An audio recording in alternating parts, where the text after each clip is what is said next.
Hello guys, nandito na yung pinamili ko. Bumili na ako ng coco lumber, hardiplex at saka hero na gagamitin po namin sa paggawa ng bahay ni tatay.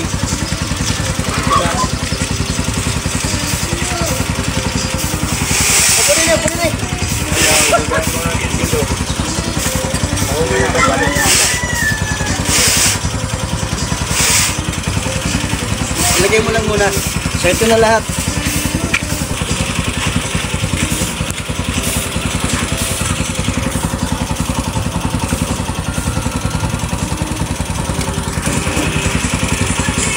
Yawa ka na uuranan. Ito yung planchawo na gagamitin namin sa pinakatuktok ng bubong. Ilalagyan namin ito sa ibabaw. Mapugat nga ito. So natupad na yung wish ni tatay na magkaroon siya ng bahay. Dahil siya po, naninirahan po siya. Si tatay po nakatira po siya sa CR. Yun po yung ginawa niyang tirahan. Yawa ka na uuranan. Ayan ha, hindi po niyo sala. Mabubuong tumubog ka. Aray. Hindi niyo pwede yung sala. Mauuranan lang. Binubuhat niya siya lang mag-isa. Sabi ko, hindi pwede mag-isa lang kasi matipak. Hardiplex ko eh. Ano lang, dalawa-dalawa lang muna. Dalawa-dalawa lang.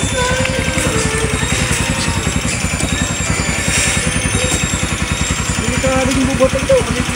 Wala ito kung bubotol. Nakita na kayo? Lalay lang ha. Kita nga ito. Lalay lang.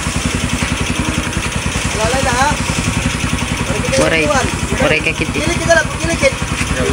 Kita pa kanto. Alisa. Babari, ayaw. Kilikit lang. Patindog, patindog, patindog. Kita na. Wala, patindog. Yan. Unang yan. Unang. Yan. Para sa safe. Kilikit na matipak. Ginaw.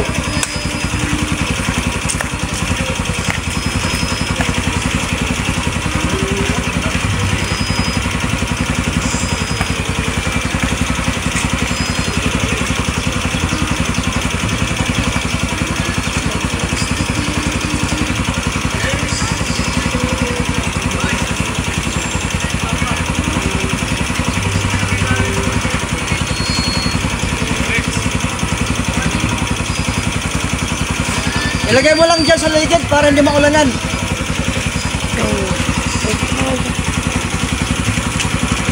Karkila ako ng tricycle na kakargahan ng mga materialis.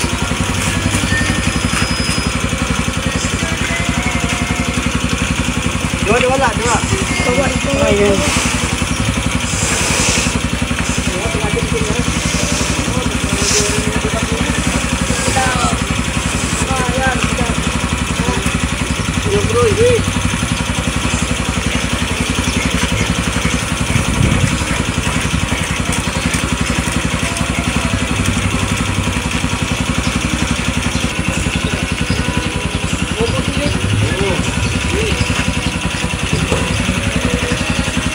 Tapos balik ka dito ha. Ano ngayon ang pakiramdam mo na matutuloy na yung paggawa ng bahay mo?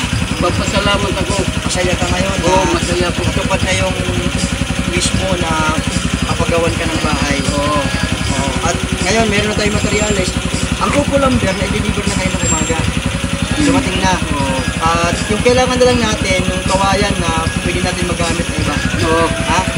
Bibigyan kita sa pambahay kasi bibili natin yung kawayan. Yung tanglan.